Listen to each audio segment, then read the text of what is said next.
Welcome to our conversation today about neurodiversity in college and tips for effectively supporting uniquely wired students and learners.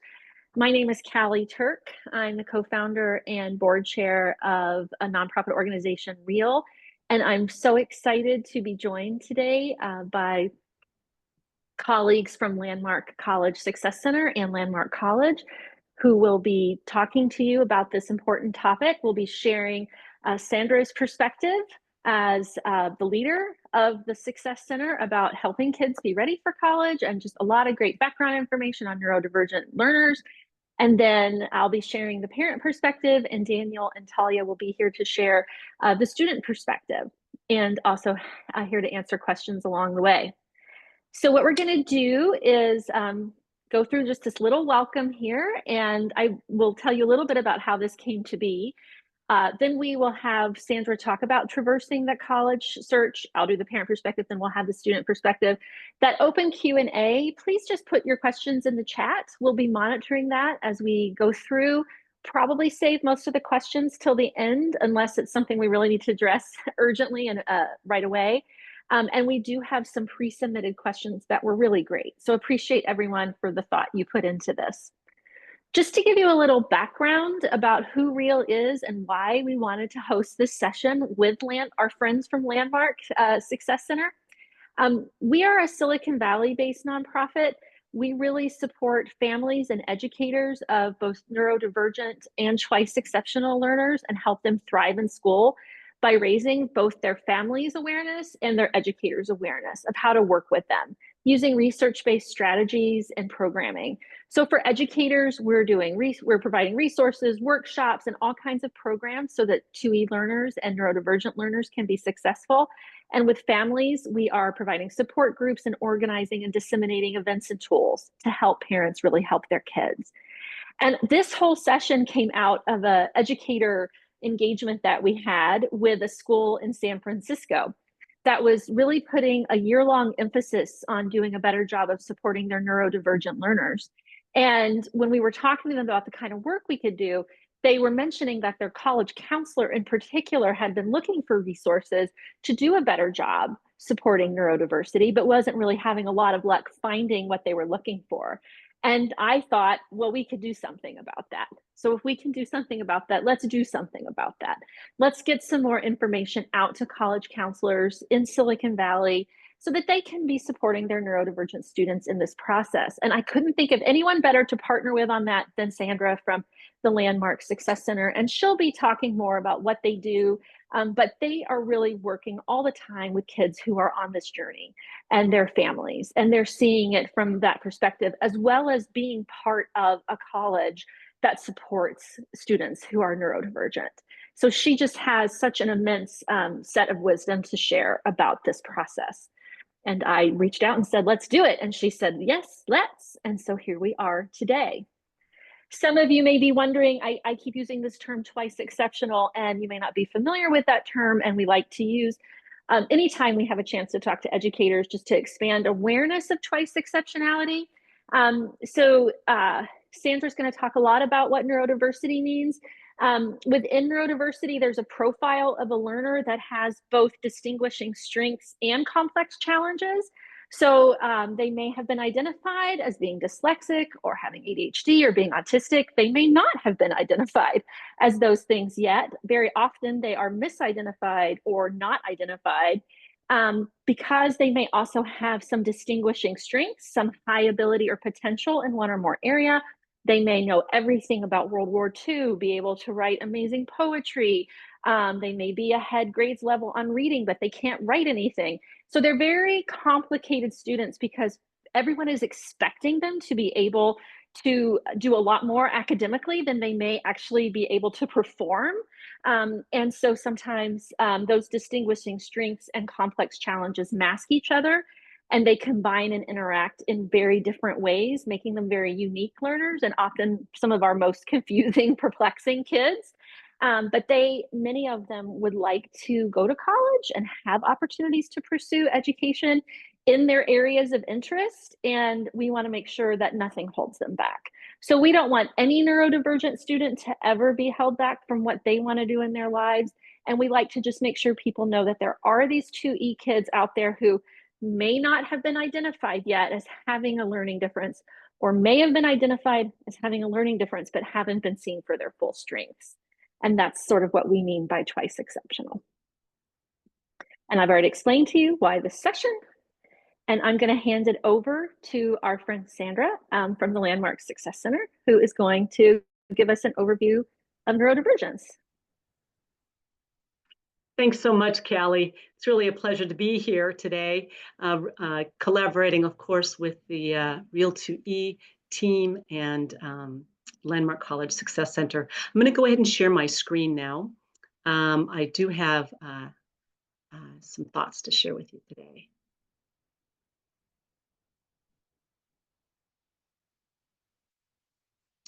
All right.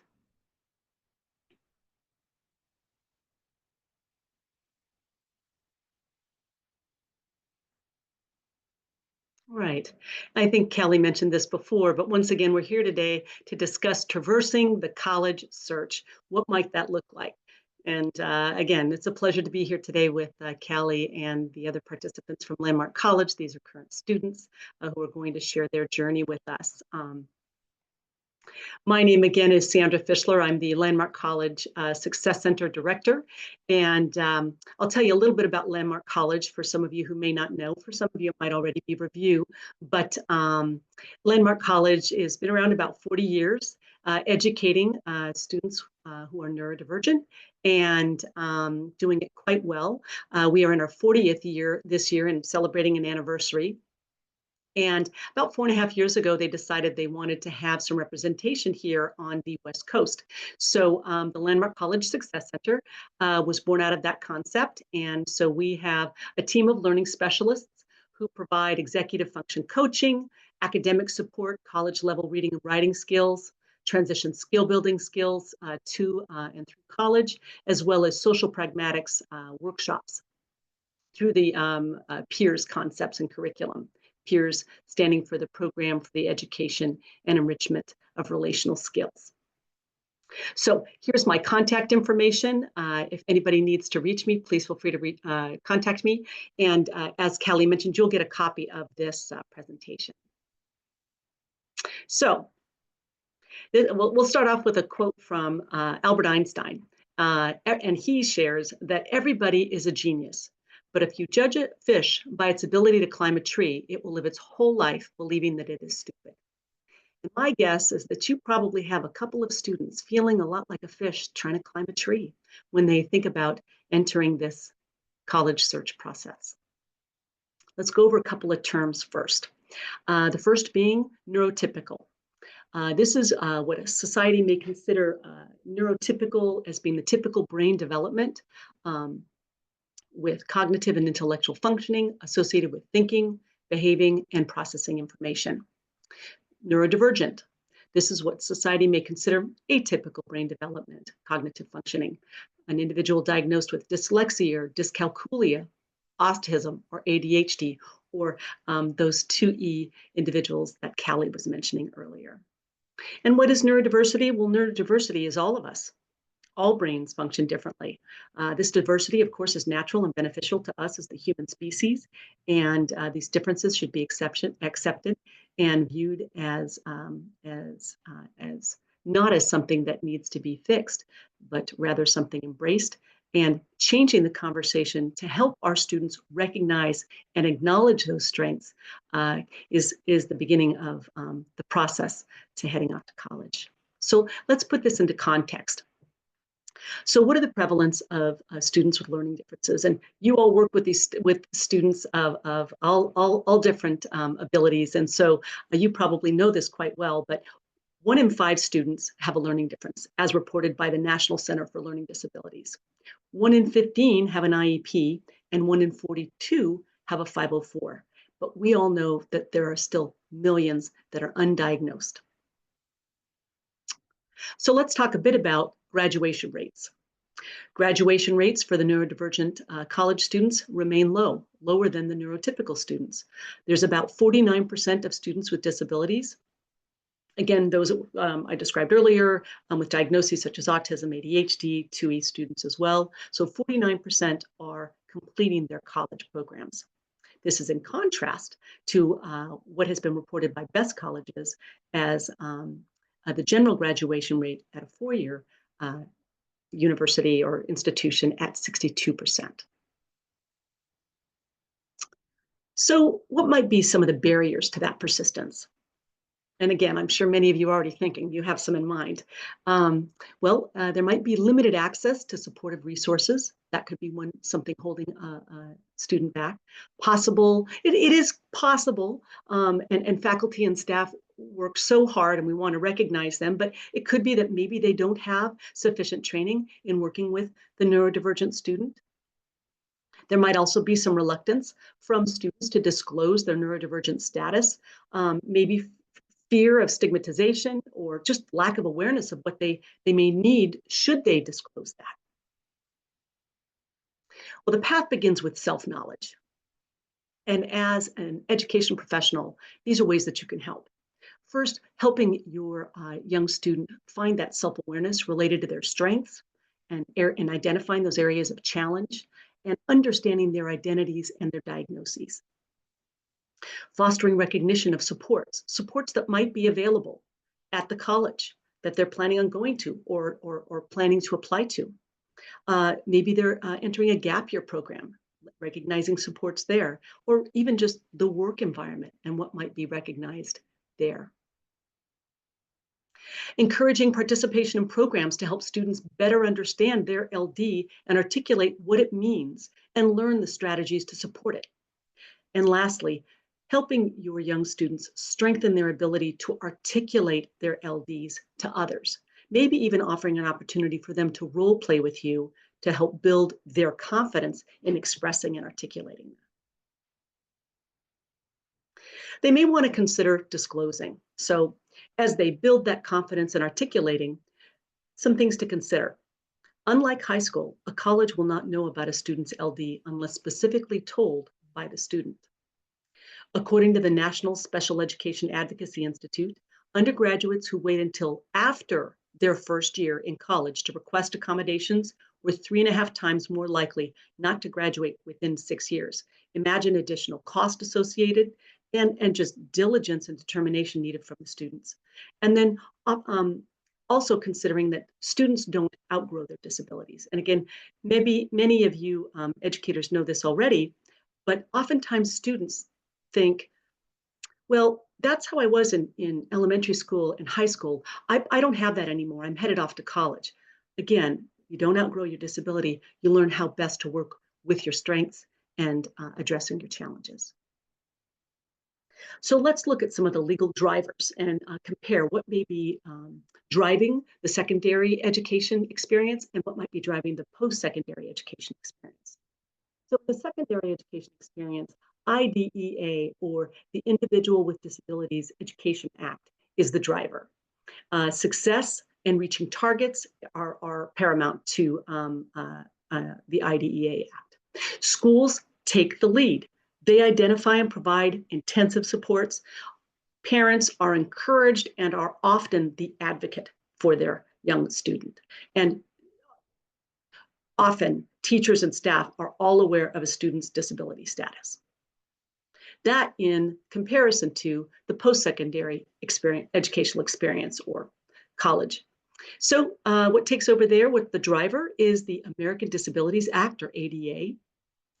Access is guaranteed, but success is not. So that's an interesting distinction to make. Students assume the primary responsibility for their education and must self-advocate. Only instructors a student notifies will be aware of their status. The IEP and 504 plans have no legal weight. The Section 504 of Rehab Act 1973 prevents from discrimination. But again, the 504 plan doesn't have any legal weight in the post-secondary environment. And no institutional accountability or monitoring is there. So when looking again at these two, comparing them both, the legal drivers, IDEA in the secondary educational environment. Success is the target, and most schools are aware of the student needs. In the post-secondary market, in the post-secondary educational experience, ADA is the driver. Access is guaranteed, but not success. And the students have to lead the disclosure and must be an advocate for themselves. So in looking at potential schools or identifying your students' needs and the school that might best suit those needs, let's look at a few options. So the first one is a school that would be ADA compliant.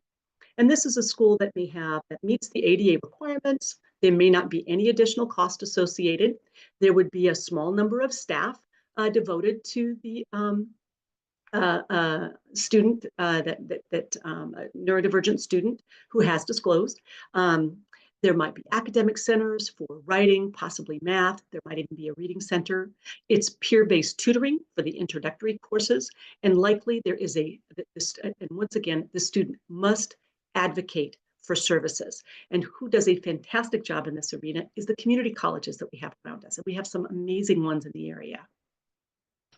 Then there are those that might be ADA compliant plus. And these are colleges, universities, institutions that go beyond ADA requirements. They may still not have a cost involved. There might be a slightly better student to staff ratio. Likely there are peer-based, possibly professional academic coaching that would be offered. Once again, the student must advocate for the services. And some examples of these, even locally in the area, are the LINK program at Cal State East Bay and the Wayfinders program at Cal State Fresno. Then we move on to a little bit more of a structured program. And these are programs that are offering individualized services. Maybe they are fee-based. They tend to be more comprehensive with academic tutoring and skill building support. There is likely a full-time specialized staff, and the programs generally ensure services with not as much student advocacy required. And there's some fantastic private colleges that do this in the area. The St. Mary's College has their Connect program, and there's the SALT program at Arizona State University, or ASU. Then there are a couple of LD colleges to consider. The first important item that they might have is full-time support staff, a comprehensive academic, social pragmatic, and executive function support program. Likely there are no additional fees. It would be all rolled into the cost. And an example of this, of course, is Landmark College, as I described it earlier. But there's another one as well. Landmark College is a beautiful, bucolic environment in Vermont, Putney, Vermont, in fact. And there's another one, Beacon College, which is located in Florida, and they have a little more of a urban experience. And whereas Landmark College has research alongside the education. So if your student decides they do want to disclose to the Disability Services Office at the college they are considering, let's look at what those offices might be called, because it can be a bit confusing, but they all generally address the same thing. And so here, what's in a name?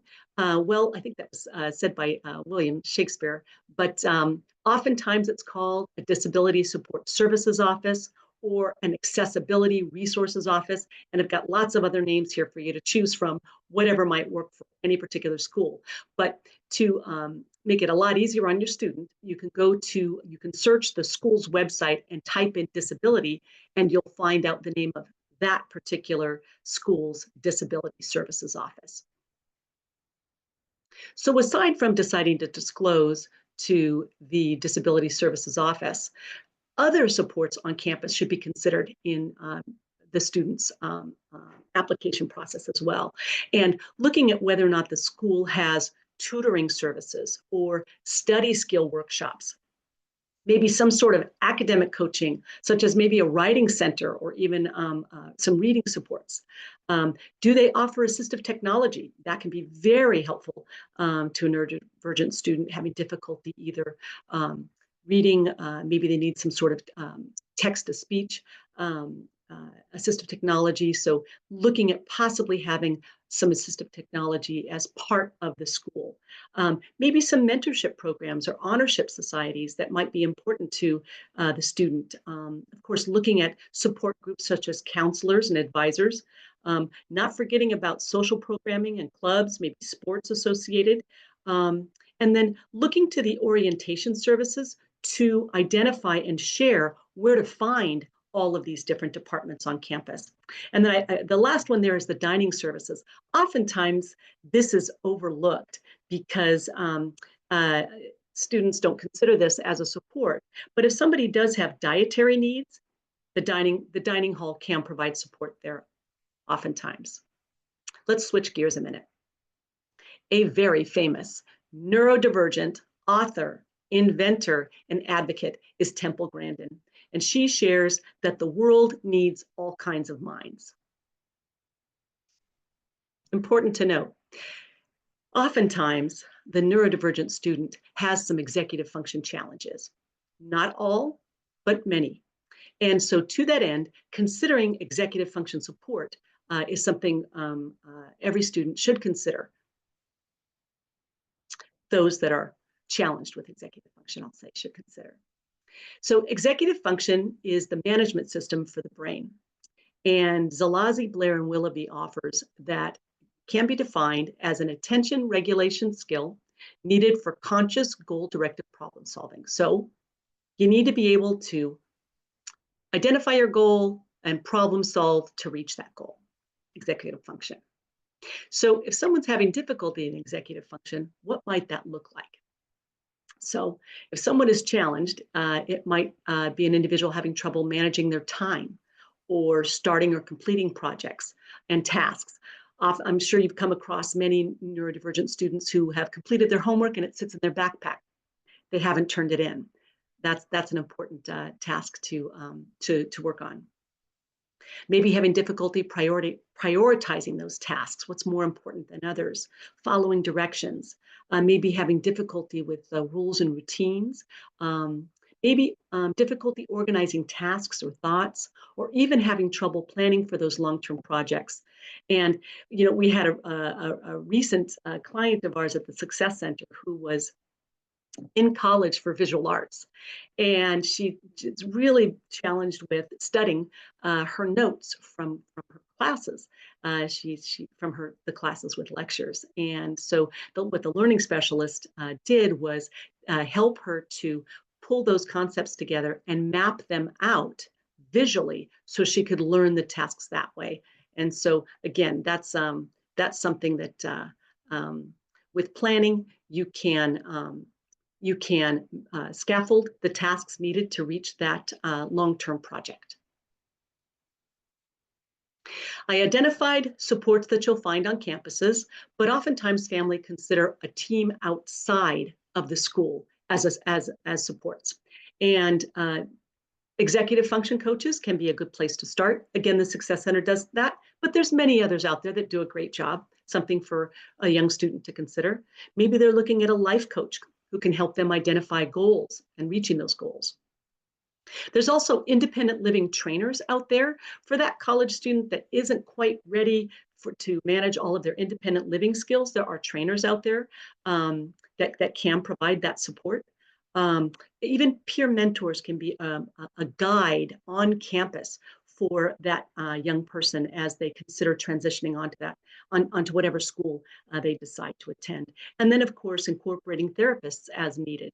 And we at the Success Center work in concert with any number of these individuals to support our clients. We encourage that any support that is found is done from a strength-based model.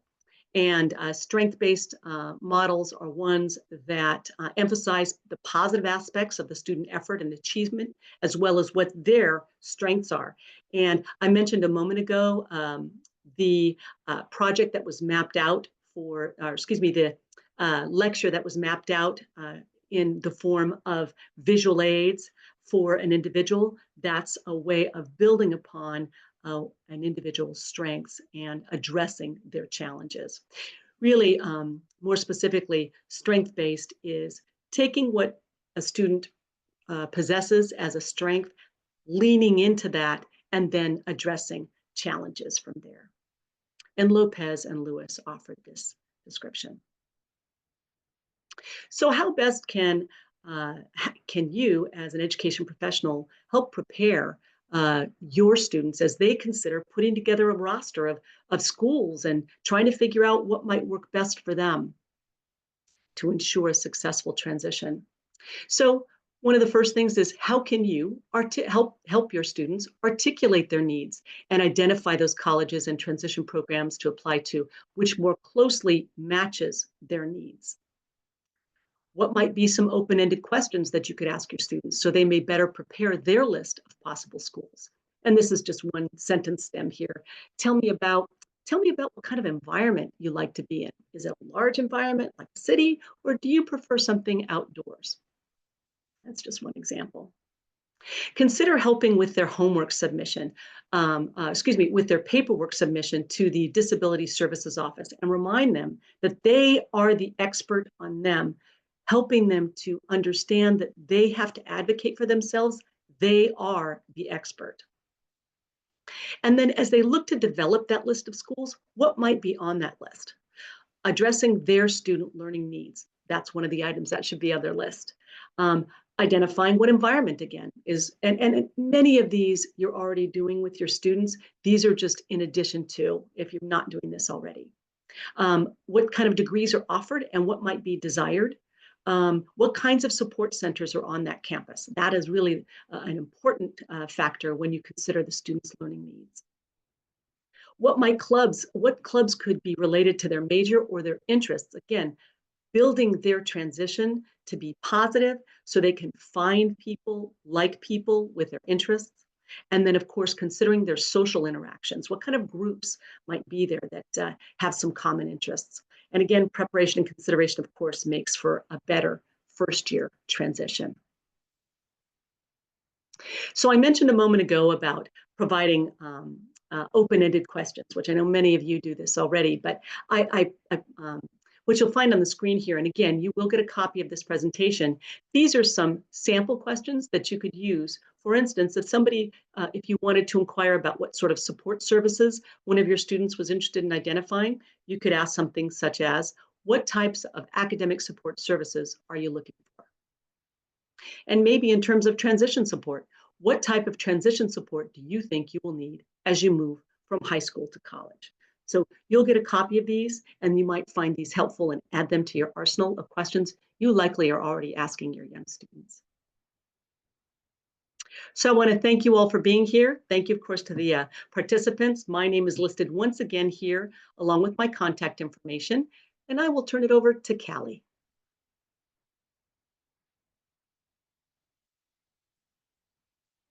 We can't hear you, Callie. Thank you. Thank you. You'd think after all these years we'd be better at that, but thank you. I always learn something new when I listen to you go through information. So on that note about having access to the slides, I want to make sure while I'm introducing myself a little more here that everyone out there knows you can actually access a Padlet that I put together that has direct links to the slides today, as well as some of the resources that we're covering. So while I'm introducing myself briefly in terms of being a parent and giving you the parent perspective, feel free to use the QR code or direct enter that Padlet information if you'd like to access that. We will also include it in the follow-up email for today's presentation so that you can find everything really quickly and easily that you need. So I'm just going to take a few minutes to share the parent perspective. I think you'll hear a lot of common themes from what Sandra said, but I really want to get to our students and let them have a chance to share their voices. So I'm going to go pretty swiftly through my slides, but know that I am happy to talk to anyone in more detail about these if you'd like. And I didn't make like really pretty slides. I just wanted to make sure I covered all the key points quickly and swiftly, and that you would know that these points exist on these slides. So in addition to co-founding Real, I am the parent of 3 young adults, one of whom is an autistic first-year student in college. So we just recently went through the college application process, and I wanted just to share some of the insights. Sandra, can you confirm that you hear me smoothly? Because my video looks a little herky-jerky. Okay, good. Thank you. So I just wanted to say a little bit about how we helped create the college list for our daughter. We talked about her interests a lot. So sort of to the point that Sandra was making about being strength-based, it's also really important, especially with our neurodivergent kids who tend to have stronger interests that are really driving their passions, to really lean into those. And that really helped guide a lot of the criteria that we were looking for in schools. We also spent time reflecting on her past experiences and programs she had been to. So that really helped her think about what kind of environment she wanted, what was going to work for her or not work for her. We also met with a private college counselor just a couple of times who had a really deep knowledge of these kinds of programs and accessible education at colleges. And that really helped because she really knows those college programs really well. And you can sit with her for just an hour or two and talk about what your interests and needs are. And she really was able to sort of narrow down a really good list for us, so that we weren't trying to search 2,000 colleges, but really more like 20 to 30 colleges. We talked a lot about the criteria that would be important to her, some of the things that Sandra mentioned, which, I mean, my 2E daughter, who I'm talking about now, she's a twin. So we were doing the same kinds of things with her other sister, who is not neurodivergent, but it was just a really different, it had a different tone to it, because her neurotypical sister was able to process a lot of this on her own. She was able to pick up a lot of information just by looking at websites and things. But also she was just a little more flexible about what she wanted, whereas we knew our autistic daughter was going to have more specific interests and needs. So the size of school, the weather, like she just said, I do not want to be somewhere sunny. I don't want to be anywhere sunny, because she doesn't do well with a lot of bright light. So those kinds of considerations were really important. And for her, really important that the school had a feeling of a warm hug, like a place where she was going to be really taken, really looked out for and cared for. The college tours were hard, but really essential. My daughter isn't one who likes to be on a plane and go a lot of places, but she really learned a lot. The first couple of tours, she was very closed off. She wouldn't want to ask questions, but she was gaining a lot of information we reflected on later. And by the 3rd or 4th tour, she knew more what was happening, and she was much more engaged, and just a lot of research. So I think it's a tendency on college counselors in high school to start trying to put more on the students, because they are going to have to go and self-advocate and be independent. But there is still really a strong role for parents to play in this process, potentially, depending on the child and their temperament and their energy level. And so some parents may be doing a little more of that research than is typical, but that's like a real partnership between them and their child, based on what that child is kind of managing and being a senior and taking harder classes and thinking about college. And so just a little more flexibility there, that parent may be doing a little more of that kind of background legwork than other kids' parents may be doing. So what really helped us the most was our school counselor. So I know a lot of you are school counselors, and I cannot emphasize how important your role is. Our daughter really trusted her school counselor, and that made it so much easier for them to work together. A lot of neurodivergent kids haven't had great experiences working with adults in school environments all the time, especially by the time they've gotten to high school. And so any adult that they can really build trust with is someone they're going to really value and open up to. So like, to be that trusting adult in their life, I think was just hugely valuable. Again, that external college counselor who really helped us with the list. Our school actually offered a 1-week summer course on essay writing. It was part of their like normal offerings of summer, and that made a huge difference because these kids were working on the essays with teachers they trusted and with the college counselor they already knew. And it really just got her so far ahead so that once school started, she really had that personal statement pretty much done. Um, all the websites that colleges offer on accessible education, kind of to Sandra's point, do those web searches and make sure kids are really looking at what's offered. And then doing an interest-based summer college campus program. We did one, but she did one between her junior and senior years where she got to go onto a campus and live there for a week or two and really do an interest-based activity, but also experience what's a dorm like? How do I get food in the cafeteria? A lot of neurodivergent kids have food sensitivities. And so like just for her to gain that confidence that she could do that and navigate all that was huge. My top tips for success, really get the testing accommodations early. That's a process. Both the ACT and SAT will offer those accommodations, but you've got to ask for them in enough time. But also don't stress that much about the test. I think, you know, some neurodivergent kids, yes, are going to go to top tier schools and they need to focus on those test scores, and some are not, and it's okay. Like they don't have to have the perfectly manicured package for all the schools they may apply to and be interested in. Those places that may be the warm hug for that child, you know. So yes, make sure that we don't have the kid not be able to do the test, but also maybe don't stress about them as much. Really find a way to gather the students' input on the schools that are working for them. This may be non-traditional. So like for my daughter, I created a Google form. I don't know if it's going to open it up for me or not, but I think I put it in the Padlet. For my daughter, like having a Discord chat actually worked really well. That's how she liked to communicate about this. So I set up a Discord identity and that's how we communicated. Some kids might want to do voice notes and not carry a journal. My neurotypical girl had a journal and she wrote everything down. That is not going to work for everybody. So really aligning to what works for that child and how they like to communicate. It's really important to be patient and be flexible. There are going to be moments where whatever you're trying just isn't working.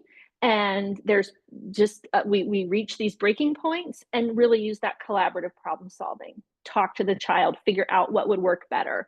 And again, just ground as much as you can in the child's interests and their goals. And that should drive the process.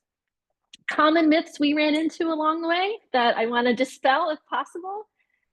There are loads of school out there and they don't require the most rigorous course load. So I feel like in Silicon Valley, there's this tendency to put a lot of pressure on kids to have the most rigorous course load, the most pristine record, to have everything lined up. And that is just a myth. You can lean into interest in your course selection.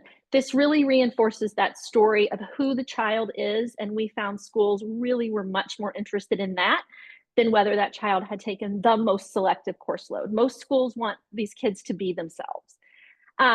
Most colleges we found really do want to help students and they're really open about accommodations. We heard a lot of people say, well, you won't get those accommodations in college, or no one will do this X, Y, or Z for you. And it's actually like not true. We found colleges were actually willing to have those conversations a lot more, even if you have to self-advocate, you know, with your professors. If that college isn't, then it just may not be the right college for your student. And I think you have to, as a parent, acknowledge that. Students really don't have to spend the first 2 years taking general courses that they're not that interested in. You can go to colleges that let you start taking classes in your interest area right away. And I think that's really important for these kids to know, because sometimes school has been a real drag for a long time. And we can really get them excited about college when they realize they can take classes that are super interesting. And they really do, many colleges want to support neurodivergent students. But I would say just a lesson learned on our part is, unless you're going, I think, to like a Landmark or a Beacon, they're going to focus more on academic support than social support. Even when they have a program maybe specifically for autistic kids, we found a lot of times it's not doing the social skills support as much as kids might benefit from. So that is my fire hose of what you might want to know from parents, a parent's point of view, because I really want to make sure we have plenty of time to listen to the students. I should also say, if you have any questions while we transition over to our time with the students, please put them in the chat. We will address some of the questions we can here today. We also will collect those and address what we can't in the follow-up email. So I'm just so excited to introduce you today to Daniel and Talia, who are students at Landmark College. And we have a few questions we're going to ask them to answer and then open it up for you guys to ask any of us any questions. But first, I'm going to start with Daniel and just ask you to tell us a little bit about yourself and what your college journey, search journey was like. Sure. So, hi, everybody. My name is Daniel Cabanis, and I am a senior at Landmark College.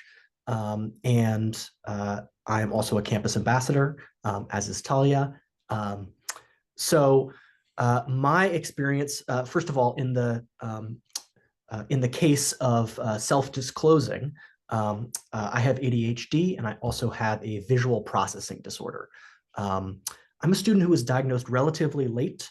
I was diagnosed at 14 or 15, and I was really in denial about my need for accommodations and my need for a school that was in any way different from that of my peers. I thought that I could basically just power through college the same way I was sort of powering through high school. That ended up, of course, not being correct. But that was my thought process coming in. My experience with the college application process itself was really one of going to the guidance counselor at my high school. First of all, the high school counselor being very interested in school ranking and giving me colleges based on school ranking, which, that is definitely a way to tell, how good a college is in certain aspects, but it wasn't extremely helpful for me. And then also being told, oh, here are a few things. You as a student are not so great at multitasking. Here's a school where they take one class at a time, which is Colorado College, my first school that I ended up going to. And basically sort of being railroaded a little bit into that direction without considering some of the other things that were most important to me. If I could go back and ask myself questions, being put into that college counselor role, I would ask myself the question, what is the class that you appreciate the most, that you feel the most safe in, you feel like you learn the best in, and what are the things that make that class that way? And sort of helping to sort of elucidate sort of the real reasons, the real things that make me feel sort of held and put me in an advantageous position to learn. I think that's a pretty succinct way of starting off. That's awesome. Thank you so much. Talia, would you mind answering that same question? Yes. Well, Daniel did so great that it's hard to top that. But I'm Talia. I'm a junior at Landmark. Um, I have ADHD as well, and anxiety. And I was diagnosed when I was 19. So after I had already begun college, I was also at a fairly competitive school. I'm from Long Island, and we're not as bad as California, but we come close to you guys. No offense. And so the college application process was brought up like the first day of high school. And I was one of those students who would just power through. I signed myself up for everything and I did as much work as I could, but there was always things dropping off. And I kind of had the mindset that that would stop in college. Um, Unfortunately, the way we did it, because of the competitive school, the goal was like to go to the hardest school you could get into or hardest. And so I went to my guidance counselor, but I also had a separate college counselor. And we visited all the schools, and I determined that the hardest school I could go to was the University of Chicago. So I early decision there. And the only good thing about that was that I didn't have to write a million essays.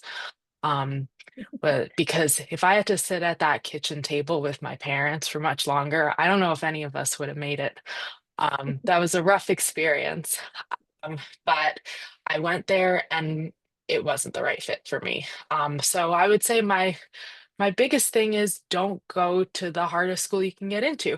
The idea of a warm hug kind of school sounds lovely, and is definitely kind of the experience at Landmark now. But there are other schools that you can get that at. And to find that, you might want to visit schools in the winter and kind of see what the atmosphere of the warm hug is. Because Chicago is very cold. Vermont is also cold, less cold. That's important. Yeah, Yes, I have a daughter in Minnesota, and it's in the 40s there today, and it's balmy. So I hear what you're that is how saying. we feel. Yep. Yeah. So Daniel, we had talked about maybe you just sharing a little bit about like what questions you wish your college counselor had asked you in the process. Yeah, absolutely.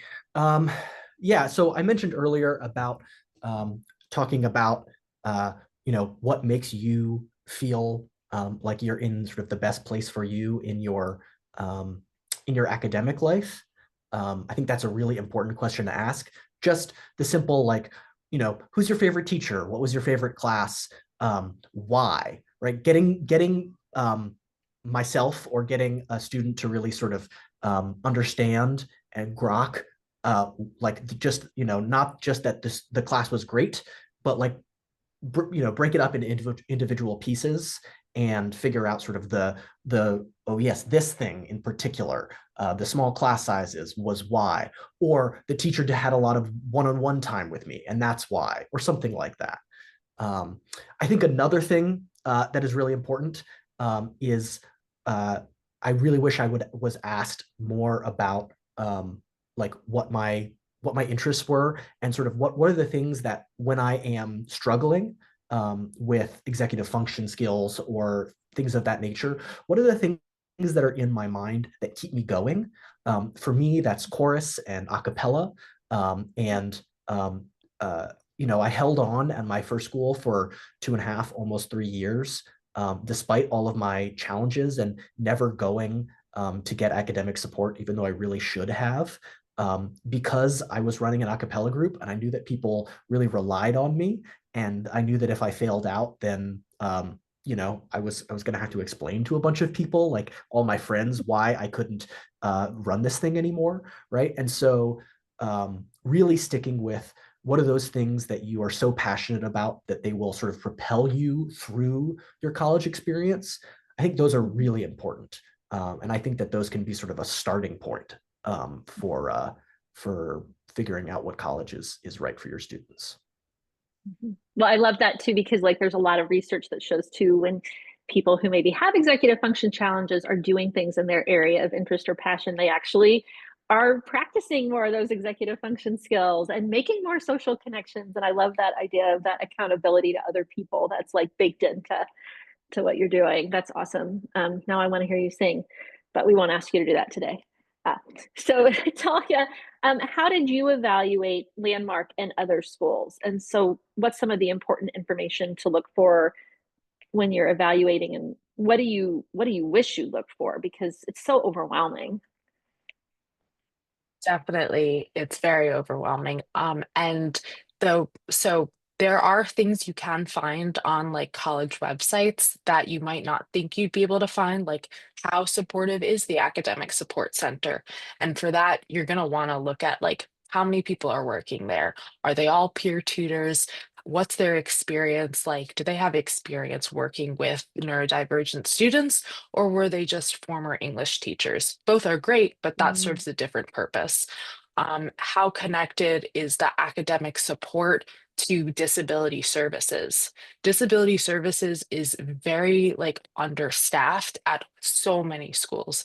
And like while it's great, yes, you go as soon as you get there, you get that support. They're not gonna At a lot of places, they're not gonna stick with you through your career there. They're gonna tell you, okay, this is your this is what you're getting, this is how much extra time you get, this is how you'll tell your professors, and that's our whole job. Some schools have that more connected with academic support. So like some schools will do part of those executive functioning tasks for you. And that's kind of what you like, just because it's such an overwhelming experience to walk into a new place and have all these systems to get to know, like the more the connected the school has it, the better. And so you can kind of see like what's linked on their website, whose pictures do they have? Can I contact this person? And like you can always call the school and ask to talk to a student. Like, and then the more you talk to the student, the more you can be like, so what is that really like? What is that really like? A good way that I've done that in the past is going to the school itself, if you can travel to the school, and like having lunch in the dining hall and going up to random students can be tough. You can't have your mom do it. And students really don't mind. It's kind of nice. You never really get to talk and tell the real story. So it's exciting for everybody. Um, yeah, and to Daniel's point, to talking about like what you want your life to look like, what are the important things to you, like what are your values? And if your value is going outside, that is a value. Like what are things that you don't like living without? Yeah. That's so great. And I know that, you looked at a couple schools, and that's really helpful. Like you said, like my daughter, like being somewhere where it was not sunny and not having to go outside was a high value. And that's different than a lot of kids. So I think not assuming too everybody wants the same thing is really helpful. So Daniel, what advice do you have for students with learning differences as they start their college search? So like advice that you have for those students that then college counselors can pass along. Yeah.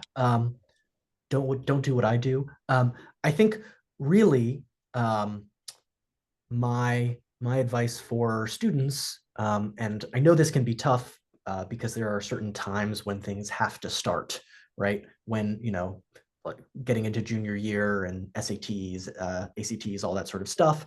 But starting to think about it early so that there is no rush. I know that I certainly, I felt rushed in many ways.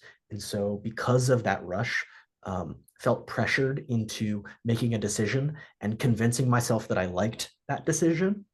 And that's sort of a bad cycle to get into. So thinking about it early, giving yourself plenty of time, and really not getting married to any school. There's no need to have any loyalty to a school that you like. That's something that I sort of in my second college search really understood is, to a certain extent, what can you give me, right? I'm not just applying. I'm not just sort of submitting to this higher power. I'm a person who has a specific learning style and specific needs. These are things that I want. Do you have them? And are you going to be nice to me about it? And if not, then bye-bye, right? Sort of confirming that sort of self-worth and value, right? College students, these prospective college students, yeah, we've got value, and sometimes it feels hard to accept that when you're in high school, but this can be sort of part of that. Definitely. And I haven't gotten any questions yet in from our people who are attending. If anyone wants to put a question in the chat, feel free. But I thought there was a really good one that came in as part of the pre-submitted questions that you all might be great to answer, which is just how do we think about balancing, as the parents or the college counselors working with students who are neurodivergent, how do you all suggest we balance empowering students to have control over the process versus helping them with their executive function skills? So I think this is a common tension point, right? Yeah, and I'm not sure any family ever gets it quite right, but as a college counselor, how could they help kind of create that balance? I can answer that. And then Daniel, if you have anything to add, please. Um, so basically just it's hard, but don't assume that you'll suddenly be good at things. Like it's nice to imagine that like you'll go to sleep one day after procrastinating and in the morning you'll be able to do stuff. And everyone has that experience, neurotypical and neurodiverse. And the same goes for like letting parents help their students. Like there are weaknesses that we have, and focusing on those is just gonna make the whole experience a lot harder. And like it's so the all the like the organizing things, the keeping track of deadlines, the adult things, making appointments, like stuff like that. Like as long as you're in communication with your student, like, hey, I just did this thing, I did this thing. Look here, that thing is like it's like when you're training someone and so you copy them on all your emails. Um, Pretend like you're training someone new. And yeah, it's hard as a student still to let my parents help with stuff, but like you make that spreadsheet for them and then you're like, oh, why don't you answer this question? Or like, which question would you like to answer this week? Like a lot of executive functioning is breaking things down. So like if you can break things down already for them, that's really helpful. Hopefully, every student is different, but there's also a lot of emotional tax that comes with all this. So the less like, and this isn't something me or my parents are ever successful at, but the less we put our emotions on each other, the better we feel. And the more we're like, this is hard for me, but I'm not putting, like, say the words out loud that you don't want them to think. Yes. Yeah, co-regulation Yes. together. Yes. I'll just add on something really quickly as well, which is that we're talking about these students who are twice exceptional, and so that means that there are places everywhere where they are exceptional, right? And those strengths, either strengths or passions, like what's something that's really important that they're really excited about, and finding that, and then letting them take charge of that aspect of the college process. And the way that I have really improved my executive functioning skills is around those periods, those areas of passion or strength, and then realizing, oh, I need a foundation to support that. And so, yeah, splitting up, right, to a certain extent, letting them take those aspects, taking as parents or as counselors, taking control of the other aspects, and then as they sort of understand, oh, that this is connected to that, including them in more.